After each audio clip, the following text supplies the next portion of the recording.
Join Premier Heating and Air in honoring our heroes all month long. And as a Memorial Day celebration, Premier Heating and Air is offering up to $2,000 off on higher efficiency systems. Log on to premiershere.com or call 478-300-2633. Premier Heating and Air, a locally owned and operated company. Restrictions may apply. Cannot be combined with other offers. Expires 5/31/2026.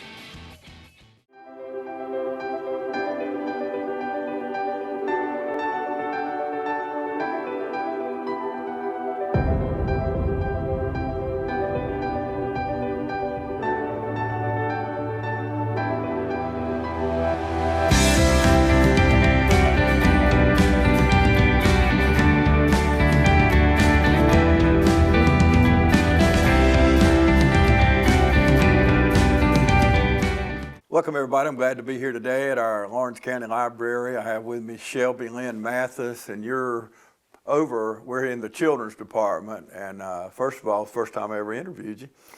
I always get Beverly, and this time she wanted us to talk, and because it is summertime, school just got out.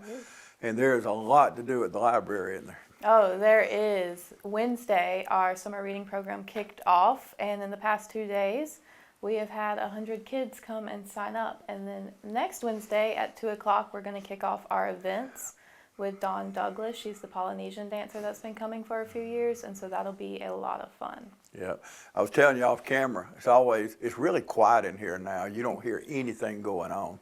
But usually I'm in here, there's just noise and moving. And I also told you, growing up, we better not talk in the library. Miss McCord she had a little ruler. We'd get our hand popped if we talked in the library, but it's different now, isn't it? It is different.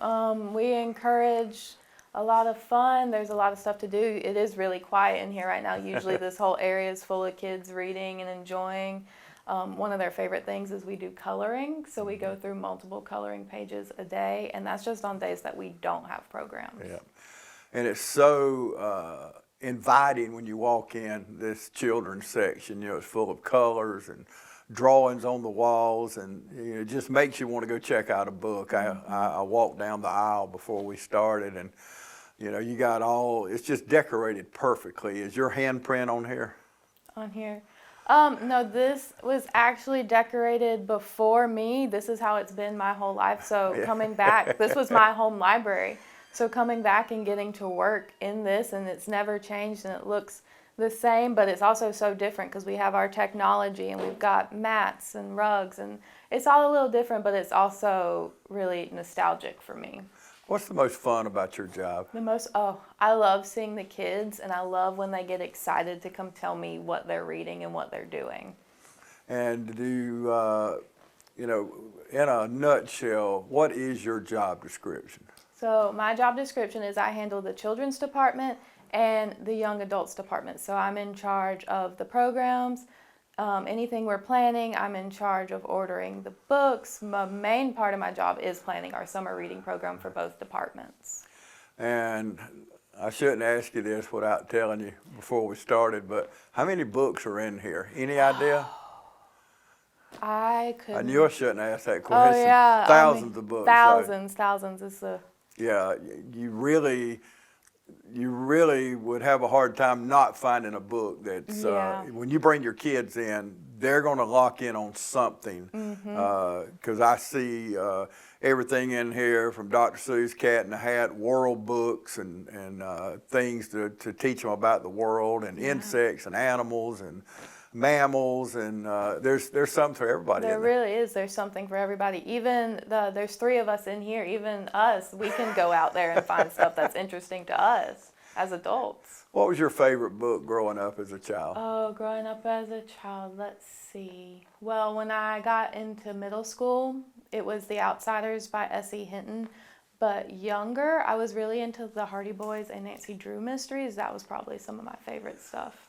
I read a lot to schools on the reading program at Dublin and the county schools at Trinity. I love to read to kids. It's just so much fun watching their little eyes just light up as you turn each page. And I always add a little jam to the bread, you know, like if I know certain kids in the room, and I'll insert their name in the name in the book, you know. But they get so excited. they do. For that. It's just so much fun. But my favorite books, I'll put it that way, are Dr. Seuss selection. And of course, my favorite Dr. Seuss book is Green Eggs and Ham. That's my favorite Dr. Seuss book. It is just, and I love the places you can go. It just has a great meaning to it, and they all do. He was just incredible. I had Googled recently because I asked a class this question: how many books he actually wrote, and I can't pull it out of my mind right now. A lot of books though, but his collection of books, there's a message in each one. You know, that's what I like about it. I grew up on Andy Griffith, and each Andy Griffith episode, there is a lesson within that show. I wish we had more shows like that now. Me too. But, you know, and that's what books do, isn't it? There's a lesson in there, and it teaches you life lessons. There is. One of my favorites that I like to read right now to the kids is Piper Chin Sings by Philippa Sue. And it's this girl, and it's her grandma teaching her how to like overcome her stage fright and just be herself.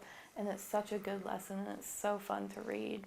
What do you think when, on a personal level, when you are watching these kids like I was talking about, and as you turning the pages and telling the story, and you're looking at those kids, what goes through your mind? Oh, it's the most rewarding feeling. Like they're so involved, and they're like right up, and they want to touch the page, and they're getting so involved, and you feel so good because you're making an impact, and they don't realize it now, but we're helping them in their early literacy and their understanding, and it's a very rewarding feeling.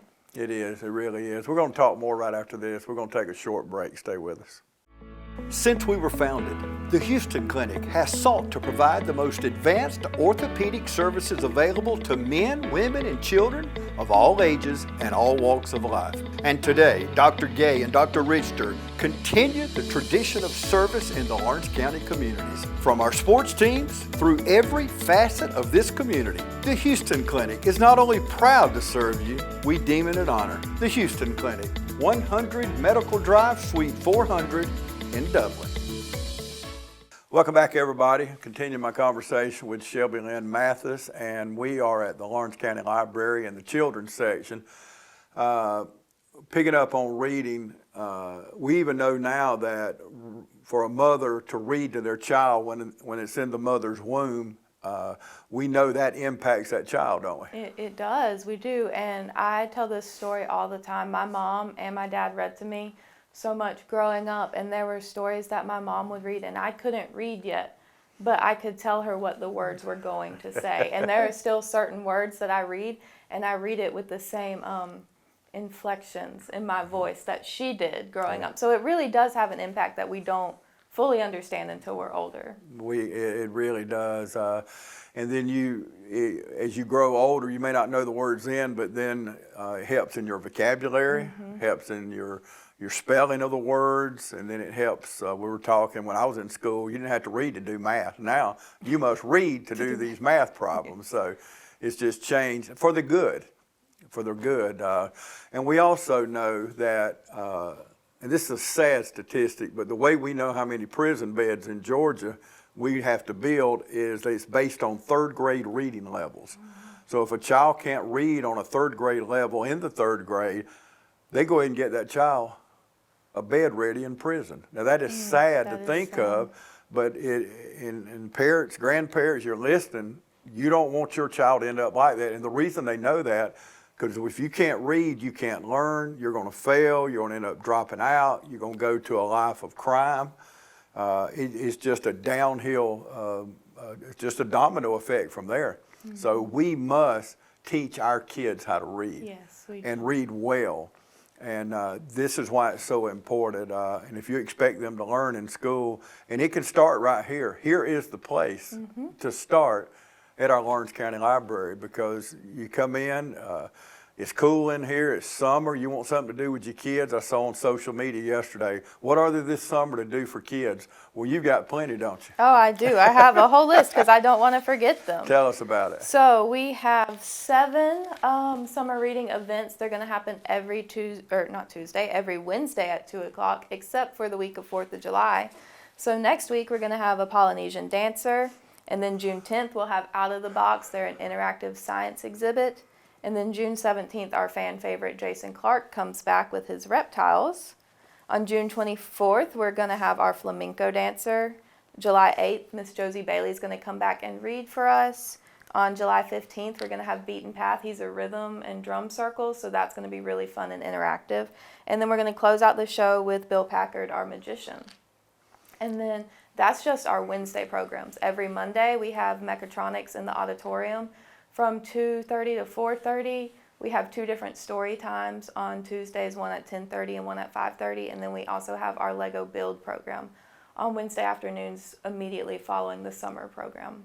I bet the Legos is popular. Oh, they're very popular. We actually saved the crafts on that back counter right there, and everyone loves to come in and look at what's been built the week before. That's great. I got to get my 8-year-old grandson involved in that. He'll take 1,200-piece Lego and put it together in one night, in a matter of 3 or 4 hours. I don't mean all night, but his hand-eye coordination and putting those, I could never do it. Yeah. I just couldn't do it. But those Legos teach you so much, don't they? It's do. not just putting something together. They teach you how to think through. And these kids, it's so much fun walking around because they'll stop you. They'll be like, Miss Shelby Lynn, look what I'm building. And their imaginations they run wild, and it's so fun to see. And in the world we live in now with computers and phones and laptops, and they're okay in moderation. There's nothing wrong with it at all. But the key word is moderation, because we need their creative juices must get flowing. Yeah. And that's why they need to do things like Legos or be outside. And I was showing a couple of my grandkids the other day about how to dig worms out of the ground, because people just go to bait shop and buy them. But there's a way, the land at one time, our forefathers, they lived off the land. Yeah. And even as far as drugs, prescription drugs back then, everything is natural. God gave us everything that we need on this earth in a natural way, but we've just trended the other way. So what else? Now, July 4th, you're pretty well down that week, so that's what you're saying? We're not going to have anything the week of July 4th in terms of our summer reading programs. We'll still be here with our regularly scheduled programs. We just don't have a performer that week. So out of those things you listed, what's one of you? I know it's hard to pick a favorite. What's some of your favorites there? Mine's the reptile show. That's mine too, because like I said earlier, this is my home library. I've been coming to the summer reading program since I was little, and I just always remember Jason Clark. So he is one that I look forward to every year. But I do love all of our performers, and I think they all bring something different. Yeah, I don't hardly miss a reptile show. We try to film that reptile show because it's so good. You got kids everywhere. Everywhere. Y'all allow me to put a table back there and put the camera on top of the table because there's nowhere to stand. Yeah. You don't want to take the place where kids can see it. No. But he does such a good job because we need to know the difference in snakes. We need to know a venomous snake, non-venomous. And we know by now in a reptile show, but non-venomous snakes is actually against the law in Georgia to kill a non-venomous snake. Now, some people don't care if a snake's a snake to most people, but I know the difference in snakes, and my wife don't. And it don't matter if it's a rat snake or a rattlesnake. She don't want the dead snake's all she cares about. And probably a lot of you listening to us now is nodding your head or saying, yes, you agree with me. But so what are the hours here? Monday through Thursday, our hours are 9 to 7. On Friday, we are 9 to 5. And on Saturdays, we're 10 to 2. And what do you suggest to parents when they come in? You got plenty of help here. You already said there's 3 of y'all. But when they come in, there's different things in here to do. You got different tables and you got the little chairs. I was going to get them little chairs for us to sit in. I figured maybe I probably couldn't get up at the end of it. I could get in there, but you know, it's made for children. But when they come in and you look in here, a lot of people say, "Oh my gosh, where do I start at?" Yeah. What do you say to parents? I just ask them, you know, at first, don't be afraid to come ask us. There's always going to be someone at that desk, and we're going to help you. But a lot of times, if they're looking for books, we'll ask them, well, what is your kid interested in? And most times, once we get that answer, then we can point them in the right directions, because it is split by ages. So one side is for our like younger kids, and one side is our chapter books and nonfiction, and then we have a bunch of our character books on the front. So it's really just don't be afraid to ask, and you know, we'll just help you find the interest or reading levels. We do have the ability to try to look up reading levels. So, what made you come and want to come to work at the library? Well, like I said, I grew up here, and I love helping people. That's actually like my love language is acts of service. So I love helping people. It's so rewarding. And I started out in the business office with Miss Beverly, and then she is my mentor, and she kind of helped encourage me, like, you should think about library school. So then I worked full time, and I went to library school. And I graduated last year from Valdosta with my master's in library and information sciences. And this job just happened to open up, so I applied, and it really is like a full circle moment for me coming back and working like where I grew up. Beverly's a good mentor. She's one of my dearest friends. When I first met Beverly, she said, "I know you." I said, "You do?" I said, I don't think I've ever met you." She said, "Well, I've met you." I said, "When?" She said, "Well, I've not met you personally." I said, "What are you talking about?" She said, "Well, I watch you on TV all the time." She said, "I already know everything about you." I said, "Oh, now it's coming together." And from that moment on, it was just like, you know, and I know you probably met people like that, but you meet people and it's like instantly you just fall in love with that person. And we both felt the same way. And I was with her the other day somewhere. I don't remember where we met at, run into each other at, but she's one of those people. And she's made for this job. She is. She does such a good job, and she cares so deeply about this library and our community. And you can just tell, talking to her and the way she carries out, like, how we run this place, you can tell how deeply she cares. Yeah. Okay, you went and got your master's from Valdosta. What did you learn? Because you came here, you said you first came here because, you know, you grew up here and this is what you wanted to do. But what did you learn at Valdosta getting your master's that you never would have imagined? Oh, there was so much. So when you go into the master's for library and information sciences, you don't have to specify, like, I want to do children's, I want to do reference. So I did everything. And one thing that stood out to me was the cataloging class, because the way that the Dewey Decimal System, you can break it down and it just can go and go and go, and it was shocking. You get lost in it. Yeah, you can. But you can also find a lot of books that way too. And how has that helped you do your job better? I think just having that understanding, like, I can think through processes and I can think back to, okay, well, I learned this in school, so I can apply this way. Well, that was a smart move. I know you're thankful she encouraged you to go down that path, because it'd be hard to keep growing in the job, because we must grow. I don't care if you're my age or you're 20 years older than me.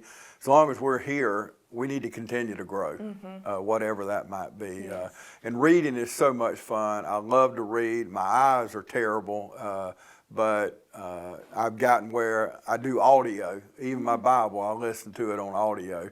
And you know what I found out, and kids, close your ears on this, but at my age, when I'm listening to audio, I pick up things that I wouldn't otherwise, because like I said, my eyes aren't the best in the world, but I get lost in trying to strain and see, and I don't have my glasses on now, which I wear, but I'm focused on trying to see it instead of trying to comprehend it. Yeah. So that's where it helps me at my age. Now, young kids, y'all need to keep you under years right now, but you need to be reading. That's the thing about it. Yeah. You need to read. You learn so much from reading. Yeah. But you said that you have trouble with your eyes. Well, we actually have a program that the state does. It's called the Georgia Library for the Blind and Print Disabled, and you can go and fill out a form, and then you can get access to audiobooks. Wow. So much faster than like you regularly could hear. So it's something to definitely look into. Well, good. I'm glad there was a reason I brought that up. So a lot of you are sitting there thinking, I'm just like you, James. I'm not going to say I'm blind, but I'm about halfway there. So it's just the older we get, the body starts wearing out different places. Yeah. So, but well, great information. I'm glad I brought that up. We're going to take another break, and we're going to come back and wrap things up. Stay with us. Citizens Bank of Lawrence County, green and growing, invested in the communities we serve. For consumer loans, commercial loans, mortgage loans, contact us at 272-7775 or log on to cbs-lc.com. Citizens Bank of Lawrence County, located on Hillcrest Parkway and downtown in the Henry Building. Member FDIC and an equal housing lender. Welcome back, everybody. We're going to wrap things up. I'm with Shelby Mathis, and she's over the children's. I'm going to just say the children's department. She's got a fancy title, but she helps take care of our children. You know, that's the best title you can have, I think. Tell me about the program, 1,000 books before pre-K, I think, or kindergarten, is that what it's called? 1,000 books before kindergarten. How does that work? It's a program that we do in conjunction with GPLS, which is the Georgia Public Library Service. Basically, the way that we run ours is you can come in age birth to 5, and as long as you're not enrolled in kindergarten, you can sign your kid up. And you will get logs, you'll get a bunch of information and tips, and you can read to your kid and sign it off, and then every 100 books you'll get a prize. But it can be any book as long as it's age appropriate, and I know I was this way. We all have a favorite book that we want to hear over and over again. So it can be the same book over and over again. It can be us reading here, it can be mom, dad, grandparents, audio books. And it's just a really, really important thing because they've done the research. And if you read to your kid one book every night from birth to age 3, by the time they're 3, they will have read over 1,000 books. Absolutely amazing. And if you do that, it won't stop. Because we know at that point it's a habit. And those kids are going to keep reading. Yep, I'm a prime example for that. Yeah. Well, your mother and dad read to you at an early age and continue to read. And I like the fact it can be the same book if that child loves, we mentioned Dr. Seuss a while ago, or Cat in the Hat series, or whatever it is. I mean, you got tens of thousands of books in here, so you're not going to run out of books. No. And then when you graduate from there, we've got the other part of the library. You just keep right on going. Yep. There is just, people forget about the library. I don't know why, it's just a hidden gem. Yeah. And it's beautiful when you come in, y'all just, you mentioned Bearville a while ago, it is just absolutely amazing just to walk through here. It's just everything organized, everything clean. I don't know who the cleaning crew is, but they do a great job. And I think people clean up behind themselves most of the time. But let's go back over the list. We got a lot going on this summer. Just recap that before we go. So our list of summer reading events on June 3rd, we're going to start with Dawn Douglas. She's our Polynesian dancer. And June 10th, we'll have Out of the Box Education, which is an interactive science exhibit. On June 17th, we'll have Jason Clark with Southeastern Reptile Rescue. He's a fan favorite. We're excited to have him again. On June 24th, we will have our flamenco dancer. On July 8th, Miss Josie Bailey is returning for her storytelling. On July 15th, we're going to have Beaten Paths Rhythm events. It's going to be an interactive drum circle and storytelling. And we'll wrap things up July 27th with Bill Packard, our magician. And this is going to take place every Wednesday at 2 o'clock in the reading room. Okay, that sounds good. Got a big summer lined up. Like I said earlier, I saw on social media just last night, people were saying, what are they doing with my kids this year? And I saw different things, but didn't see the library on there. So this tells you there's a place to come. It's going to be a hot summer. It's cool in the library. There's a lot of fun. You can have fun with your kids. You don't have to be really quiet. Just come in and have fun. And if you'd like to be a supporter of the library, just call down here. And we're doing it in front of this wall. there's thousands of names up here of people who support our library. And you can also be a supporter. There's a lot of ways to do it. And just call down, talk to any of the staff here. They can tell you what you can do, and anywhere from donating financially or volunteering or whatever it might be. And we're going to do a show in the near future. Now I get lost in the genealogy over here. Yeah.